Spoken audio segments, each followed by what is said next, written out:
राज्यसभा चुनावों को लेकर कांग्रेस और बीजेपी दोनों की ही चिंता बढ़ती दिख रही है। कहीं कांग्रेस राहत ले रही है तो कहीं बीजेपी की रणनीति भारी पड़ रही है। महाराष्ट्र और कर्नाटक में दूसरे दल भी परेशान हैं, तो किस राज्य में क्या है राज्यसभा का समीकरण और कहां कौन पड़ रहा है भारी, देखते हैं इस रिपोर्ट में। 15 राज्यों की 57 सीटों पर चुनाव होना था, लेकिन अब वोटिंग की जरूरत 4 राज्यों की 16 सीटों के लिए ही रह गई है। बाकी के राज्यों में चुनाव निर्विरोध हो चुका है। वोटिंग का दिन करीब आता जा रहा है। वैसे वैसे उम्मीदवारों के साथ पार्टियों की परेशानी भी बढ़ती जा रही है, क्योंकि राजस्थान, हरियाणा, महाराष्ट्र और कर्नाटक में मुकाबला बेहद दिलचस्प हो गया है। राजस्थान में कांग्रेस परेशानी से निकलती दिख रही है, तो हरियाणा में उसकी मुसीबत बढ़ती जा रही है।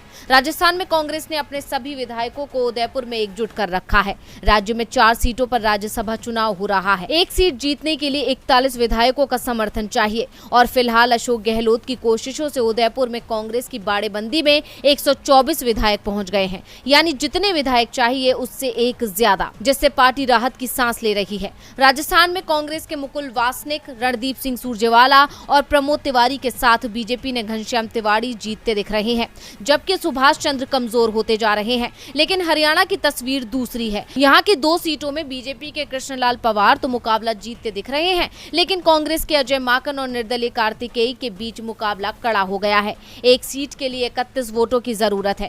कांग्रेस के पास 31 विधायक हैं, लेकिन पार्टी को क्रॉस वोटिंग की चिंता हो रही है। इसीलिए कांग्रेस ने विधायकों को छत्तीसगढ़ भेजा है, लेकिन 3-4 विधायक गायब बताए जा रहे हैं। इस बीच महाराष्ट्र में भी मुकाबला कड़ा होता दिख रहा है। यहाँ की 6 सीटों पर वोटिंग होनी है। महाविकास अघाड़ी ने 4 और बीजेपी ने 3 उम्मीदवार उतार दिए हैं। शिवसेना और एनसीपी आरोप लगा रहे हैं कि केंद्रीय एजेंसियों के सहारे बीजेपी निर्दलीय विधायकों पर दबाव बना रही है।